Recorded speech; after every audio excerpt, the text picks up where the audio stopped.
Hi guys, and welcome back to the channel, and welcome to the Energica Ribelle RS.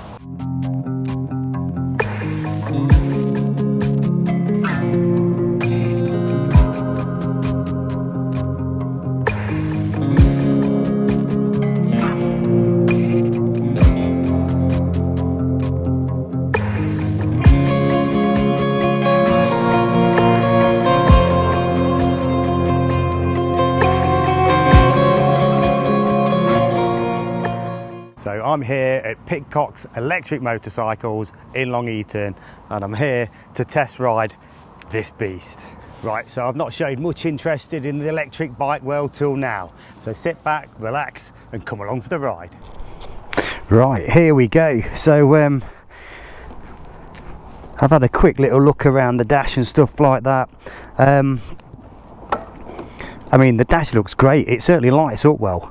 In order to start these, obviously there's no clutch, there's no gear change, and you just get your thumb on the on this sort of start button and pull in the brake, and then it says click to go, and that lights up green, and then you're off. It seems kind of weird because, you know, when you're used to riding motorbikes, you expect that sort of rum, but you know that's not there. But this is ready to go now. This bike is live.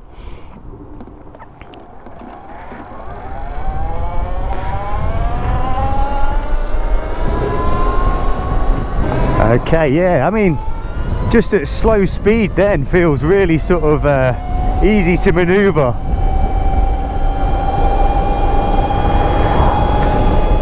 I mean, it's not a quiet bike. Everybody thinks these bikes are, you know, purely silent. They're not. I mean, when I drop off that throttle, there's amount of sort of engine braking, which recharges the battery. I've come to my first sort of stop, and it's like an automatic thing to go for the clutch. Just sort of take our time a little bit getting out of Long Eaton. Seems to be a stream of speed cameras down this bit of road. Not that we're going to be speeding, of course.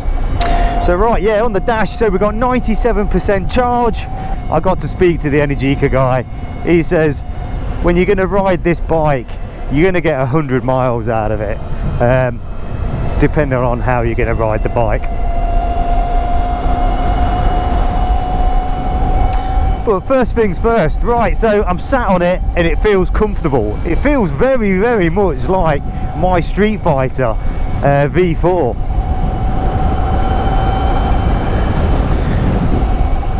When I was moving it around in the car park back there, there's a noticeable difference on the weight. This bike comes in at about 260 kilos. And you feel that when you're sort of moving it around on the spot. But now I've actually jumped on it, it doesn't feel 260 kilos. I think with all that bulk of the battery, it's low down, and it's a well balanced bike. Like I said, this is a premium bike. We'll get into pricing in a bit. I just hope we don't get no rain today. I say that, it's already rained this morning. It was like, again, one isolated shower that came down. It's kind of warm today, it's 23 degrees, and there's a bit of a wind around, so hopefully if there's a bit of a downpour, it might dry quickly. Okay, let's open the throttle a little bit. Whoa! Whoa, that is quite responsive. I believe it's got the fly-by throttle, and God, you don't half know it. So this is the new one, this is the 2022 edition. One thing you're not going to do is stall this bike.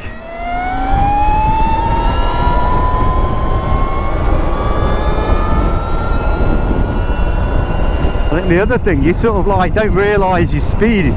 You've got to take your time with this. You know, as much as the sort of noise increases, you know, you've not got that sort of engine noise like you would certainly on my Street Fighter. Okay, let's just give it a little blip. Oh, Jesus Christ. Whoa, that is quick. That is quick, guys. So yeah, you can change the engine braking. There's a little button, if I can find it, just on the just behind the left-hand control.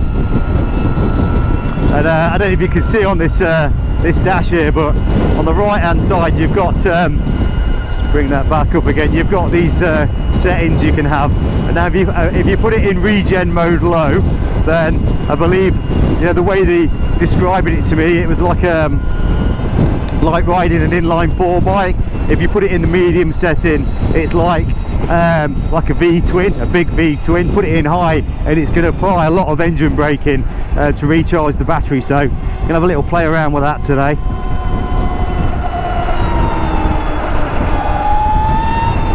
Yeah, I mean, if you back off that throttle, you really feel like that engine braking. So the seat height's quite low on this. I say low, I've got both my feet flat on the ground.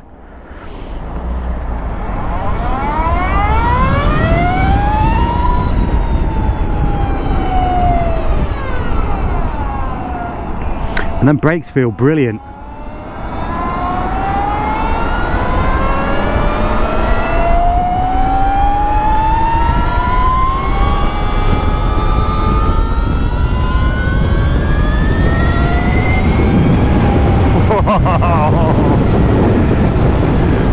Whoa, you do not have to give it much to get up to that speed. It's just frighteningly quick. But I think as soon as I've jumped on the bike, I just feel like it, you know, it's sort of, you're part of it. Like I say, you don't feel that weight at all. It feels kind of light, nimble. It feels very sporty, and I do like this this setup. I mean, the seat feels a little bit hard, but you know, again, it's a sporty bike. So the suspension feels really good. I think you can upgrade on it as well to the Öhlins. When I've not ridden any of the other electric motorbikes, I'll be honest, I wasn't really interested. I was probably a little bit like, wasn't for me. I can't ever see me having one. Now I'm sat on this, my mind's ticking. This is a quality bike. The power's there, the infrastructure's getting there, the battery range is pretty decent now, and the other thing with this bike, you can fast charge it. So in 20 minutes you can have 80% of the power back in the batteries. So yeah, I've just turned onto these country roads. We've just had a downpour. I can't believe it. I mean, it's like bright sunshine over there, there's a black cloud over there. It's like storm chasing today. But you know, when you're going into the corners and you just drop off that throttle, that engine braking is like, it's really cool. It just sort of pulls you around. So we'll put it into low now, low regen. So this one feels a bit more like an inline 4. Yeah, there's a noticeable difference there.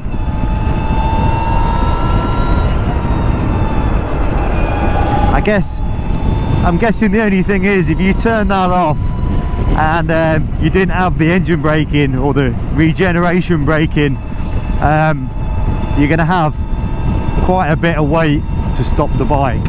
260 kilos at whatever speed is going to take a bit of stopping with no engine braking. So I think it's always best perhaps to have that on low or medium.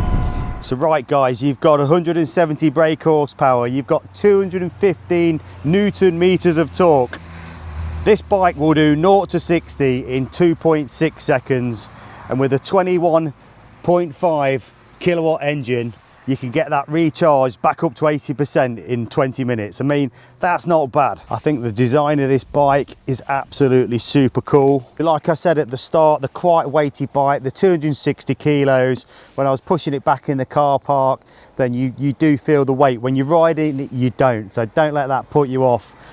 One thing this bike has got, which is a really cool feature, which I've always said all motorbikes should have, especially big tourers, is a reverse. Check this out.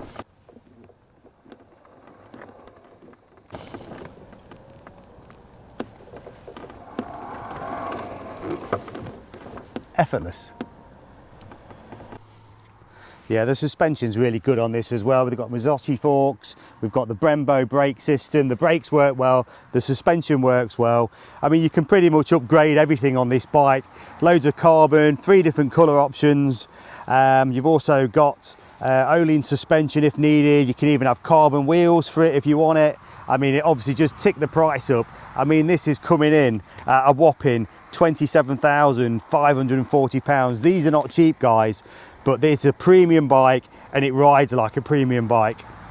I mean, so far I am super impressed with this bike. Just the short distance I've been on it, it like handles really well, performs really well. I mean, I guess it's going to be the future, not for everybody. You know, I've spoken to a few people about sort of electric vehicles and they're sort of dead against it. They don't think it's going to be the future, and I guess, you know, if you're of a certain age, maybe it won't be part of your future, but for me, you know, I do sort of feel that this is going to be with me at some point. Maybe not for a few years, but this is definitely headed in the right direction. Got to charge something up, but then, you know, if you work out the cost of fuel, I mean, fuel prices are absolutely crazy at the minute. This costs like, you know, a couple of quid to fill up for a 100-mile range, compared to my Ducati Street Fighter V4, which, I'll be honest, I only get 100 miles out of that. You know, that's probably something like £33, I think, the last time I fueled it up. So the roads are just starting to dry out a little bit now. So I'd certainly recommend anybody getting a test ride on one of these things. I mean, I'll put a link in the description for Energica where you can book on and go and ride one. And I suggest you go do it, because it might change your mind. I mean, let's face it, you know, the infrastructure for electric charging has got better and better. And with this bike, having the ability to be a fast charging bike with a DC connector, that solves a lot of problems for people.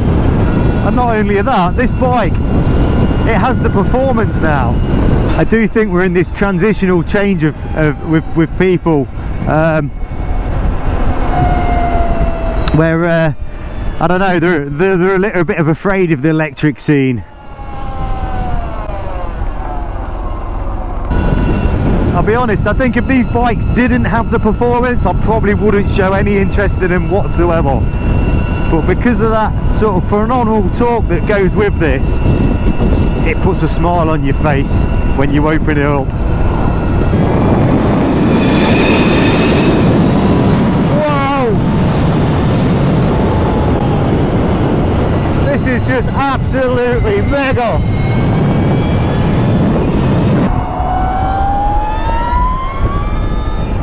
I mean, I've got to say, I think at some point in my lifetime I'm going to own one of these things. They are super fun, you know, and I kind of like not having the clutch and the gears. Sounds strange, but you have so much more sort of control. You haven't got to worry about sort of finding the right gear, the clutch control, and it's just an absolute premium bike. Right guys, so I've got to say, the ride out on this was absolutely superb. Would I rush out to buy one? Probably not at nearly £28,000, but you know, as things progress, we are in this transitional period now, whether you like it or not. You know, the electric world is getting bigger and better. I mean, I can't fault this bike, to be honest, and I suggest you guys go and test ride one for yourself and see what you think. So hope you like the video, guys. If you've not subscribed, then please do so. Give us a like, and we'll see you in the next one.